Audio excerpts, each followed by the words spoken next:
Thank you for being with us. Our top story tonight, at least 2 U.S. states are considering a challenge to the seal of confession. While the proposal was dropped last week in the state of Vermont, lawmakers in Delaware and Washington continue to push for an end to legal protections for priests who learn about sexual abuse or child neglect in the confessional.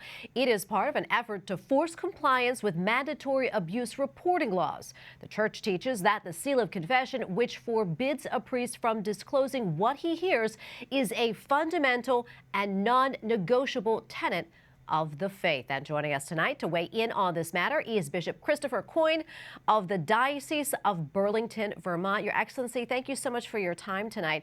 As we mentioned, the measure was struck down in your state of Vermont, and you testified on this matter. Can you tell us a little bit more about that? Well, the testimony took place in the Judiciary Subcommittee of the Senate, and after testimony from myself and others, they decided to table the law for this year, pending more information, more discussion, more education. There was some misinformation in terms of from the point from which they were coming. There was a claim that only 33 states in the United States had a carve-out for seal of confession. That's really not true. The only state that does have anything like that, that does not allow for the seal of confession, is Texas. But that's because it's it's removed all privilege, even attorney-client. But the other states all have protection. They just don't. The other 17 don't just come right out and say it.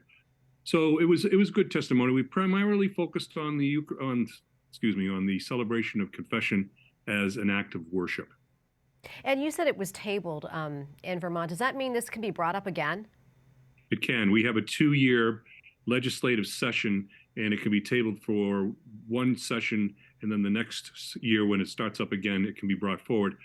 We're ready to propose, fight it, to stop its promulgation, do anything that we can to make sure that the seal is protected. Your Excellency, why are a number of states, why are they challenging the seal of confession, and why now? And what does this signal to you? I don't know where this is coming from. In all of the documents that I've read when I was in Boston working with all this material involving the abuse of children, when I was an auxiliary in Indianapolis, now here being the Bishop of Diocese of Burlington, I've never seen a case in which the seal of confession was used in an inappropriate way to protect an abuser or to keep someone from reporting it. I'm not quite sure where this is coming from.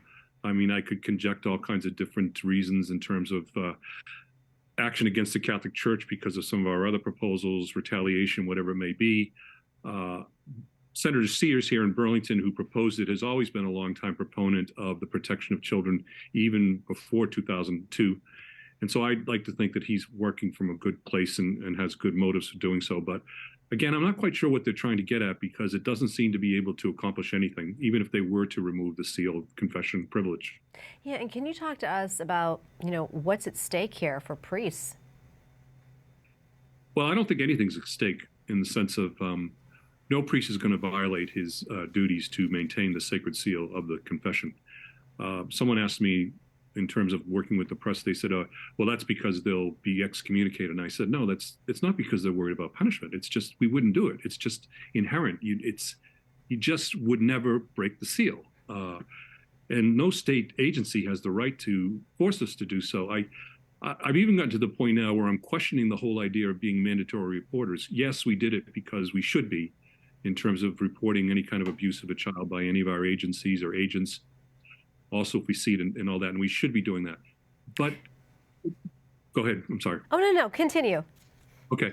It gets to the point of what is our status within the state? We're not licensed by the states like teachers, like attorneys, like counselors or anybody else. We're private citizens who are simply just exercising our worship, our faith.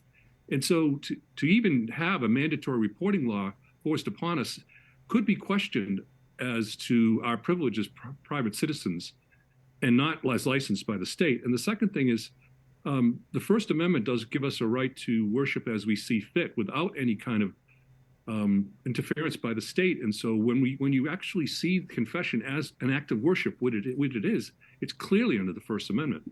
Yeah, and I was going to ask you about that, Your Excellency. You mentioned that the First Amendment and how that plays into all of this. Yeah, I mean, we when we first started looking at the testimony and we started kind of talking this through, the decision was to keep it simple. And when I appeared before the Judiciary Committee, I brought the rite of penance from the Catholic Church, and I just simply said, this is the ritual of the Catholic Church for all of the world. It's not just Burlington's ritual. It's not just my ritual. It's not just it's the entire world. It is an act of worship. Even when two people, the priest and the penitent, are together, it's considered an act of worship. And as such, it is protected under the First Amendment. And when I was asked by one of the senators, he said, would your priests abide by a law that was passed? And I just looked at him and said, every priest has a sacred duty to maintain the seal of confession, period. Well, Your Excellency, thank you so much for weighing in on all of this for us. We really appreciate it. We're going to continue to follow this. You're welcome. God bless. God bless.